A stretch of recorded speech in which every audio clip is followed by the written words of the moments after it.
Film ini merupakan adaptasi kisah nyata, berpusat pada seorang pejuang kemerdekaan pemberani bernama Eric Liddell. Pada awalnya, sebuah narasi mengungkap kisah Eric tentang bagaimana ia meraih medali emas dalam lomba lari 400 meter di Olimpiade 1924. Meskipun menerima banyak tawaran dari berbagai merek Amerika untuk memperpanjang karir olahraganya, Eric menolak semuanya. Tampaknya dia lahir di Tiongkok dan segera setelah Olimpiade, Eric kembali ke tempat kelahirannya untuk melayani sebagai misionaris, seseorang yang menyebarkan agama Kristen di negeri asing. Di sana, ia menikah dengan belahan jiwanya, seorang perawat bernama Florence Mackenzie. Eric kemudian mengabdikan sebagian besar waktunya di Tiongkok untuk mengajar kimia, bahasa Inggris, dan bahkan latih di Anglo-Chinese College. Meskipun keturunan Skotlandia, ia memiliki kasih sayang yang mendalam terhadap orang-orang Tiongkok, karena ia secara teratur menyediakan kebutuhan dan layanan bagi masyarakat miskin. Namun, selama periode tersebut, perang yang sedang berlangsung dengan Jepang secara bertahap menyebar ke seluruh negeri, membawa banyak kesengsaraan bagi Tiongkok. Suatu hari, Eric pergi ke sekolah tempatnya mengajar dan melihat salah satu muridnya terlambat masuk kelas. Dia melihat orang yang tidak hadir dari luar jendela, berlari menuju sekolah dengan sekeranjang penuh buah pir. Tiba-tiba, beberapa pesawat tempur muncul dari langit dan menjatuhkan bom di dekat sekolah, secara brutal membunuh anak di luar, menghancurkan Eric. Kehidupan di Tiongkok kini menjadi sangat berbahaya akibat agresi Jepang sehingga pemerintah Inggris menyarankan warga negaranya untuk meninggalkan negara tersebut. Florence yang sedang hamil dan kedua putrinya segera memutuskan untuk berangkat ke Kanada, tetapi Eric tetap tinggal di Tiongkok. Dia malah menerima posisi di stasiun misi pedesaan di Xiaoxiang, yang melayani masyarakat miskin. Sebelum berangkat, Florence meminta asisten Eric dan teman baik Su untuk menjaga suaminya dengan baik. Dia meyakinkannya bahwa dia akan menjaga mereka tetap aman dengan segala cara. Dan dengan ini, Florence dan anak-anak naik ke kapal mereka dan berangkat. Beberapa saat kemudian, Eric dan Su pulang ke rumahnya untuk menemukan bahwa tentara Kekaisaran Jepang telah menjarah dan mengambil alih kediamannya. Namun, Eric tidak sedih dengan pemandangan itu. Dia malah mulai berdoa memohon kekuatan dan bimbingan. Karena rumahnya sekarang tidak bisa dihuni, Eric tidak punya pilihan selain mencari perlindungan di tempat lain. Ia beralih ke sekolah tempatnya mengajar yang telah diubah menjadi tempat penampungan.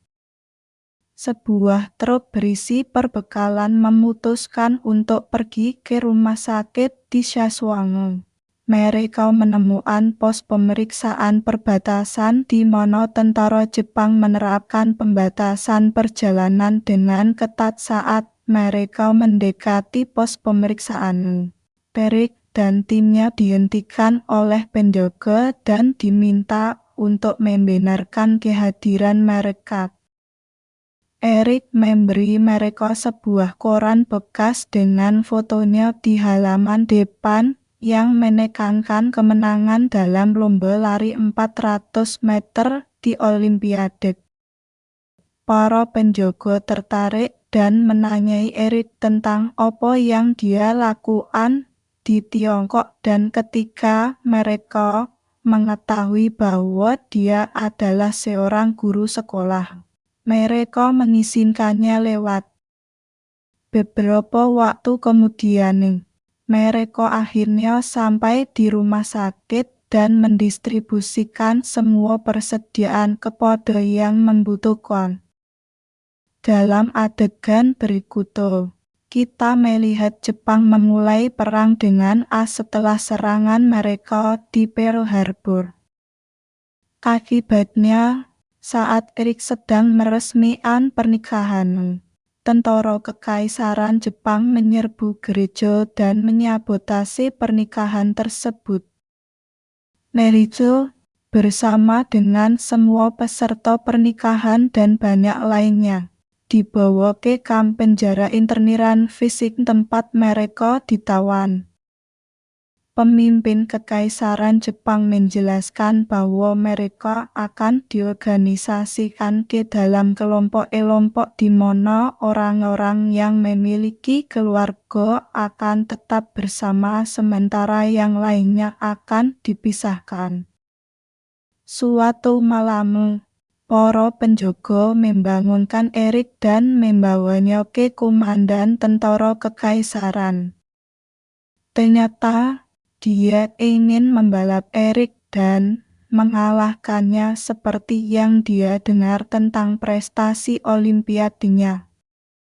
Jadi, Eric diberi perawatan khusus dan diberikan makanan yang lebih baik dibandingkan tahanan lainnya.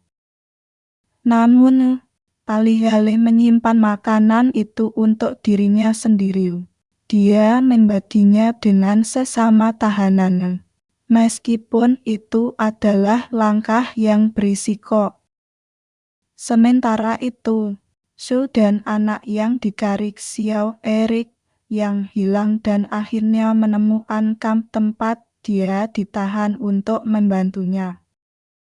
Keduanya berhasil mendapatkan pekerjaan pembersihan di dalam kamp penjara. Suatu hari, ketika Eric sedang mengajar anak-anak kimia di luar, dia melihat mereka sedang mengerjakan pekerjaan rumah, yang membuatnya sangat terkejut. Sue kemudian menyembunyikan tas penuh barang untuk Eric di bawah menara, yang dia ambil malam itu dengan menyelinap keluar. Dia membawa tas itu ke dalam dan membukanya di depan teman-teman tahanannya, dan mereka takjub melihat buah-buahan dan sayuran segar serta banyak barang lainnya yang dilarang di dalam kamp. Bayangkan saja mengenai adegan yang akan datang. Lain kali Anda menolak brokoli Anda di meja makan dalam adegan berikut. Ini adalah hari perlombaan Eric saat komandan akhirnya membuat penampilannya. Semua orang mendorongnya untuk menang. Namun menjadi jelas bahwa Eric sangat lemah dan kekurangan gizi, karena dia belum mengonsumsi makanan khusus apapun yang disediakan kepadanya. Perlombaan dimulai, dan Eric awalnya mengamankan pimpinan. Namun karena tubuhnya yang lemah, dia tersandung dan jatuh saat berlari dan kalah dalam perlombaan. Tiba-tiba, salah satu rekan Eric, bernama Davidi, berbicara mewakilinya, menyatakan bahwa dia kelaparan dan belum makan apapun. Komandan dan penjaga lainnya bingung mendengar hal ini dan menanyakan Eric apakah dia telah mengonsumsi makanan yang mereka berikan padanya atau belum. Setelah menemukan kebenaran, komandan marah dan Eric bersama Davide, diserang dan dibawa ke sel isolasi di mana mereka ditahan selama beberapa hari sebagai hukuman. Suatu malam, sepatu menyelinap ke perkemahan dan mendekati Erik, menawarkan makanan dan air kepadanya. Namun, melihat David yang lemah dan putus asa kelaparan di sampingnya di lubang lainnya, dia juga menawarkan makanannya kepadanya. Dia kemudian memohon kepada Erik untuk mengizinkannya membantunya melarikan diri dari kamp karena orang Jepang mungkin berencana mengeksekusinya. Namun, Erik menolak untuk meninggalkan orang-orangnya dan memilih untuk tetap menyatakan bahwa mereka bergantung padanya. Beberapa hari kemudian, kedua narapidana tersebut akhirnya dibebaskan dari sel isolasi dan dikembalikan ke kamar masing-masing, di mana mereka disambut dengan sorak-sorai oleh yang lain.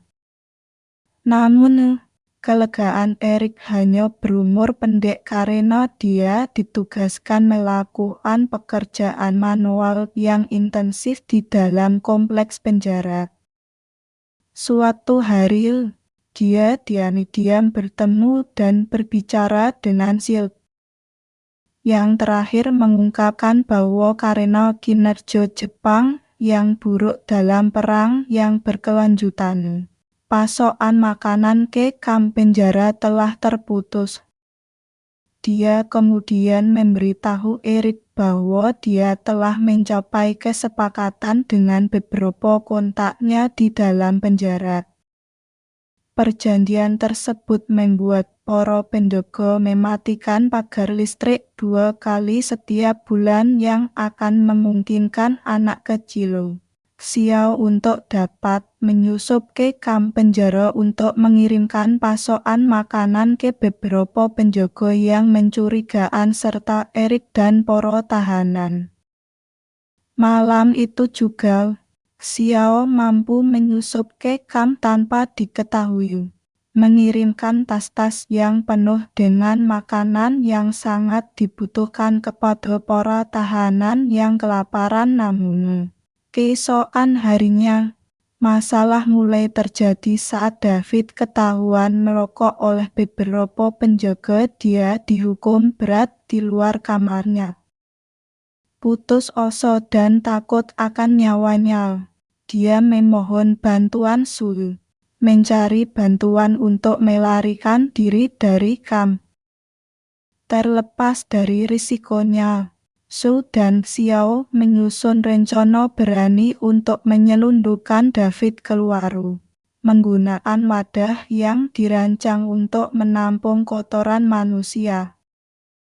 Untungnya, rencana tersebut terbukti berhasil, dan David lolos tanpa masalah apapun. Sementara pasukan di dalam kamp marah atas kepergiannya. Dia melarikan diri. Dia melarikan diri. Rasa frustrasi sang komandan mencapai puncaknya saat dia menginterogasi setiap narapidana tentang pelarian David. Namun tidak satu pun dari mereka memberikan informasi yang berguna. Dalam keputusasaan, dia menangkap salah satu tahanan dan melemparkannya ke sel isolasi, berharap ancaman hukuman akan memaksa seseorang untuk angkat bicara. Ketika ketegangan di kamp terus meningkat, kesehatan Erik memburuk. Ia mulai sering mimisan, pertanda kondisi fisiknya semakin memburuk. Setelah kurungan yang panjang dan melelahkan, Hugh akhirnya dibebaskan. Namun kondisinya kritis. Dia sangat membutuhkan perhatian medis karena pneumonia. dan tahanan lainnya tidak tahu bagaimana cara membantunya. Namun, Derek tidak mau putus asa. Ketika dia mengetahui bahwa salah satu narapidana lainnya adalah seorang dokter, dia bekerja tanpa lelah bersamanya untuk memberikan perawatan terbaik bagi Hugo, dengan harapan dapat menyelamatkan nyawa temannya. Namun mereka segera menyadari bahwa pasokan medis yang mereka perlukan tidak tersedia di kamp. Putus asa mencari solusi, Derek menyusun rencana yang berani. Dia mendekati komando mayor tentara kekaisaran dan menantangnya untuk berlomba dengan syarat jika dia menang, dia dapat memanggil siapapun dari luar kamp untuk membawa perbekalan medis yang diperlukan. Mayor awalnya menolak proposal tersebut, tetapi kemudian menerimanya, berpikir bahwa dia akan dengan mudah memenangkan perlombaan karena tubuh Derek yang lemah dan memberinya waktu hingga akhir minggu untuk berlatih. Jadi tanpa penundaan, Derek melatih tubuh lemahnya hingga batasnya, bertekad untuk memenangkan perlombaan meskipun ada peringatan dari tahanan lain yang berasumsi bahwa itu akan menjadi hukuman mati baginya. Hari perlombaan tiba, tetapi tahanan lain dilarang meninggalkan kamar mereka dan menyaksikan perlombaan tersebut berlangsung. Oleh karena itu, mereka berdoa untuk kemenangan Derek. Inisiat sebuah lagu yang penuh harapan, berharap suara mereka akan sampai padanya perlombaan dimulai. Napas semua orang tertahan dalam ketegangan. Derek memulai perjalanannya. Dia memulai dengan lambat, namun perlahan-lahan mendapatkan momentum. Dia mulai menyalip perintah yang mengejutkan semua orang. Melintasi garis finish terlebih dahulu. Meski kelelahan, tubuhnya lelah karena kemenangan bersejarah. Xiao diizinkan masuk ke kamp. Dia membawa obat-obatan malam itu mengisi semua tahanan dengan kegembiraan, namun kegembiraan mereka cepat berlalu saat seorang komandan memasuki sumber daya listrik ruangan dan menginstruksikan penjaga untuk segera pergi keluar. Menyadari bahwa komandan bermaksud untuk mengaktifkan pagar sementara, Zhao memanjat. Penjaga bergegas ke tempat tahanan untuk memperingatkan Erik. Setelah mendengar ini, semua tahanan dengan panik bergegas menuju pagar listrik dan berteriak untuk dia melompat. Sayangnya, semua upaya mereka sia-sia ketika komandan jahat berhasil mengaktifkan kembali pagar, menyetrum sel dan membunuhnya tepat di depan semua orang. Baik Erik dan Su patah hati melihat Xiao tergantung di pagar saat komandan tiba dan memperingatkan semua orang bahwa tentara kekaisaran Jepang tidak boleh dianggap enteng. Beberapa hari yang tenang berlalu di kamp penjara dan karena kurangnya perawatan, Hui yang sakit meninggal di tempat tidurnya. Erik mengumpulkan kekuatan untuk memberitahu istrinya yang sedang hamil, Catherine, yang jatuh berlutut setelah mendengar berita tragis tersebut. Beban kerugian sangat besar di kamp. Keesokan harinya terungkap bahwa Erik telah diberikan izin untuk pulang menjelang Natal. Namun, dia berbicara kepada mayor perintah dan membujuknya untuk membiarkan Catherine pergi menggantikannya. Ingin melindungi kehidupan dia dan anaknya yang belum lahir. Suatu hari, Rick meninggal karena tumor otak di dalam kamp penjara. Namun, dia menerima penguburan yang layak karena keberanian dan keberanian yang dia tunjukkan sepanjang hidupnya. Semua temannya memberikan penghormatan di makamnya sementara Sue juga mengunjungi kamp dan menjadi emosional. Menangis. Film ini berakhir 5 bulan setelah kematian Eric, di mana para tahanan menerima berita yang melegakan bahwa Jepang telah menyerah dalam perang, memberi mereka kebebasan dari kamp penjara. Berlangganan untuk lebih banyak video seperti ini. Nyalakan notifikasi dan tinggalkan suko untuk mendukung saluran ini. Terima kasih telah menonton.